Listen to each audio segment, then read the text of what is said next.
Brendan Sorsby situation at Texas Tech is getting a little weird. Gambling addiction, according to Texas Tech and according to many sources, he has been going through some things the last few years, but they have finally found them out. Brendan Sorsby is the gambling. Do we say addiction? I hate to use that word. Brendan Sorsby has some issues with gambling.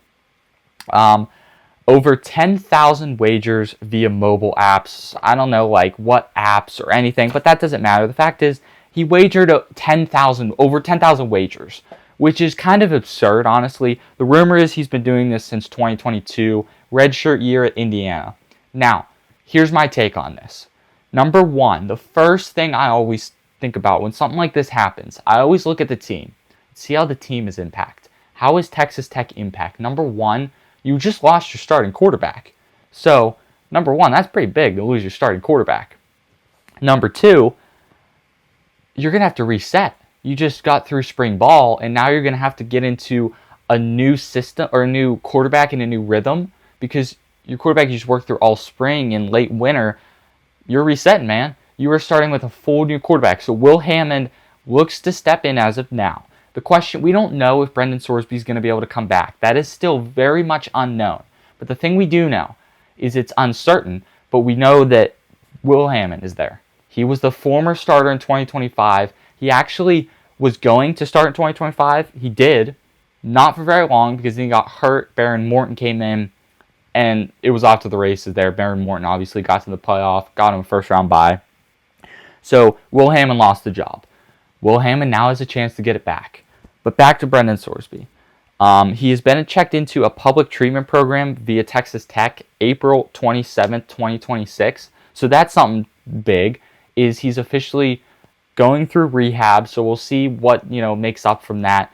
But I gotta say, you look at the teams that were going to go after Brendan Sorsby, teams like LSU, teams like, I even think Miami was in there a little bit, Alabama maybe. But those teams were looking at, or not Alabama, LSU, Miami, and Penn State, I think, was looking at him a little bit.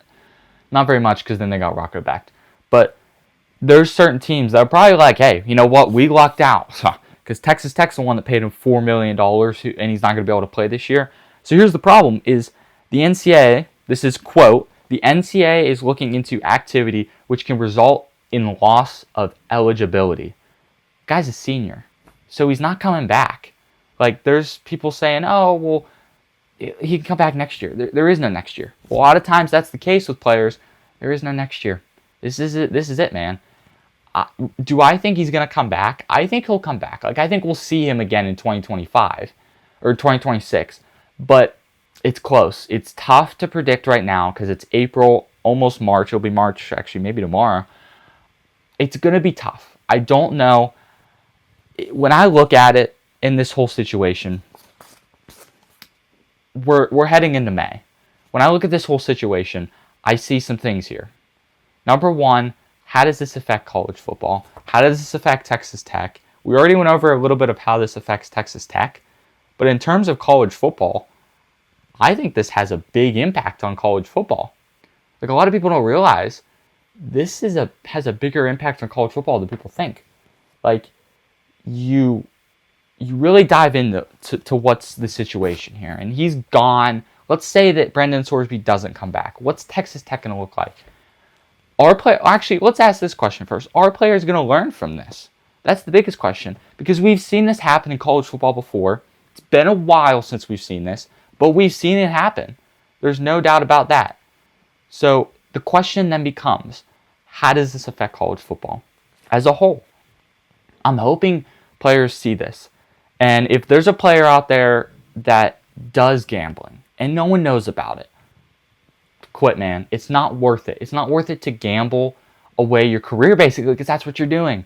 It sounds so cliche, but you're gambling away your career gambling. Like, it sounds so cliche, but it's so true. Like, he's gambling with his career here.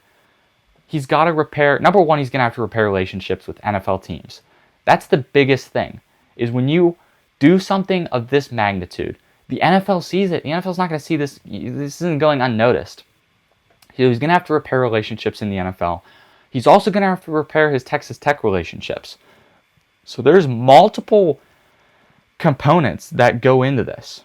Number one, what's the, like, how is this going to affect Texas Tech as a team? We went over that.